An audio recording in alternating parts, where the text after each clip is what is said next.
I want to put pictures on our screen of what's happening in Ukraine's capital, Kyiv, at this point of time. There's been a lot of shelling yesterday on the outskirts. There have been cruise missile attacks on on a military hospital as well. I want to take you straight now to the streets of Kyiv, where India Today's Serhi Miranikov is reporting. Serhi, good to see you. Thanks for being with me. I hope you're safe. What is the situation currently, Serhi, in Kyiv this morning? We saw a lot of attacks yesterday. Good morning, India. Good morning, studio. Yes, there was lots of attacks. There starts them around 7-8 p.m. yesterday, and a few shots were heard maybe 1 hour ago. We have no any improvements on what kind of shots there was, but due to our information, Russian army stayed on their same positions. Yesterday they lost around 3 aircrafts and 3 helicopters. This is all information for right now. Bad news from Kharkiv, bad news from Kherson, surrounding by Russian army, but our army still trying not to give them any chances to move in the city. And people gathering and going to see the enemy and say that they don't need help from the Russian army, from Putin, from Russian world right now.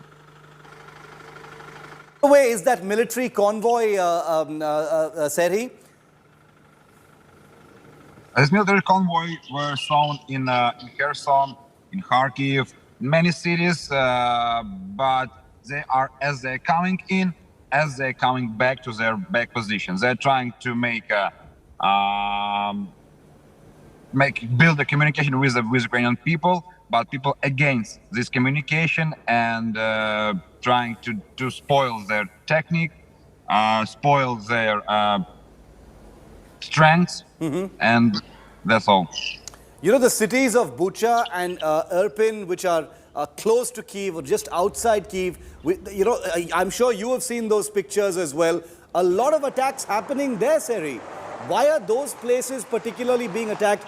They look like civilian neighborhoods and civilian areas. Unfortunately, Russian army has no any thoughts about people, about civilians. Bucha and Irpin right now, Ukrainian flag is there, and they're trying to reach as much closer to Kiev because these regions are very good and very close for a tactic for the Russian troops. And that's why they are destroying all the buildings. They wanted to make panic among the citizens, among the other people, to create panic, and I don't know how to put it. Could be spoiled by the evacuation and make a house. We understand that there was firing in one of the suburbs of Kyiv on a civilian vehicle as well. There were news reports coming out of a 17-year-old girl being killed, 4 people being wounded as well, and criminal, proceedings beginning on that.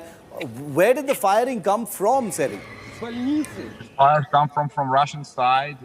I can just even mention that in Chernihiv, unfortunately, lots of civilians died under the buildings. Unfortunately, around 40 people, as mentioned before, and very hard, very hard to look on the people who are struggling, who are in evacuation right now from Kharkiv to Lviv to other cities.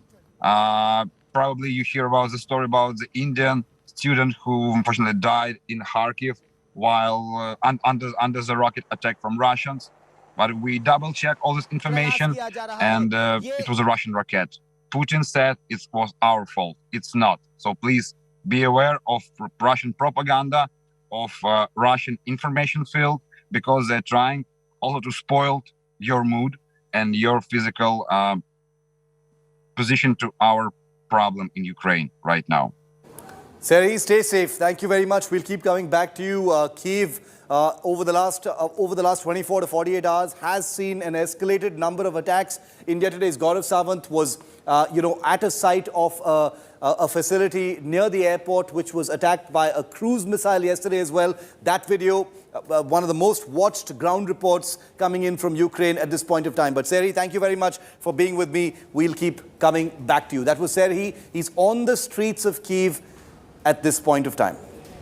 10 days, 10 images coming in of what this military operation currently looks like. We're back with much more non-stop coverage here on India Today.